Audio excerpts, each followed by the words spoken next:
Saya ucap terima kasih pada semua yang terus bersolidariti pada petang tengah hari ini. Hari ini kita dah serahkan memorandum kepada Encik Abdul Hafiz, penolong setiausaha keselamatan dan ketenteraman awam dalam Kementerian Dalam Negeri.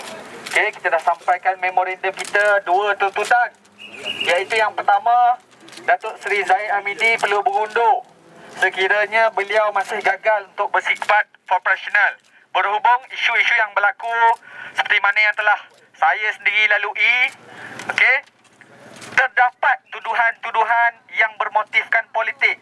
Itu yang kita rasa, apakah ini sifat seorang menteri yang namanya Menteri Keselamatan Dalam Negeri? Kenapa tuduhan ini dibuat secara berpilih-pilih? Orang-orang yang tertentu sahaja yang dikaitkan dengan pertuduhan menghasut. So, perkara ini sebenarnya adalah mencemarkan imej sifat profesional sebuah Menteri Keselamatan Dalam Negeri yang membuat tuduhan secara berpilih-pilih. So, perkara ini yang kita cukup kecewa. Sebab tu kita rasa Datuk Seri Zahid Hamidi perlu berundur letak jawatan sekiranya beliau masih gagal untuk menangani isu ini. Dan yang kedua, yang cukup jelas dan terang kami rasakan, Datuk Seri Zahid Hamidi juga telah menyalahguna kuasa apabila mengarahkan polis untuk bersifat turut sama dalam bersekongkol dalam membuat pertuduhan secara berpilih ini. Dan itu yang kita rasa Datuk Seri Zahid Hamidi telah menggunakan jentera kerajaan untuk motif politik. Itu yang kita tolak. Kalau betul kita tangani pengganas, tangani secara betul. Okey, clearkan isu pengganas, isu jenayah.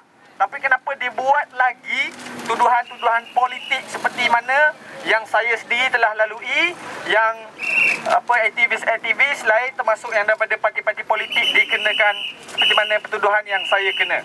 Okey? Saya nak cerita ringkas hari ini, tujuan kita hantar adalah kerana kita cukup kecewa dengan apa yang dah berlaku. Okey? Saya cerita sikit apa pengalaman saya sewaktu di penjara Sungai Buloh. Apa yang saya buat adalah protes untuk menyatakan pendirian saya. Saya telah cukup kecewa dengan sistem pilihan raya yang ada. Okey, saya dah cukup kecewa dengan sistem yang telah ada yang masih membenarkan penipuan. Okey, sepatutnya seperti mana yang tuntutan kita, SPR perlu bersifat profesional dan tidak bias, tapi masih lagi tidak dipenuhi. Bahkan isu penipuan pilihan raya, saya tegaskan, telah diseleweng, telah ditutup dengan tuduhan akta hasutan. Okey, nak tutup isu penipuan pilihan raya senang saja dengan membuat pertuduhan yang lain. Itu yang kita cukup kecewa, tapi saya masih konsisten. Bila teman-teman ratusan surat yang saya dapat minta saya keluar, desak saya untuk berada di luar bersama-sama dengan teman-teman semua, saya sambut dan saya sanggup untuk bersama dengan rakyat semua. Atas faktor itu, pagi tadi saya dibenarkan untuk ikat jamin dan saya rasa cukup berbangga apabila teman-teman masih bersama-sama dengan saya hari ini.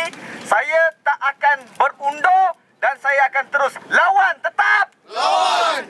Itu hasrat saya dan saya ucap terima kasih pada semua yang datang petang ini. Okey, terima kasih semua.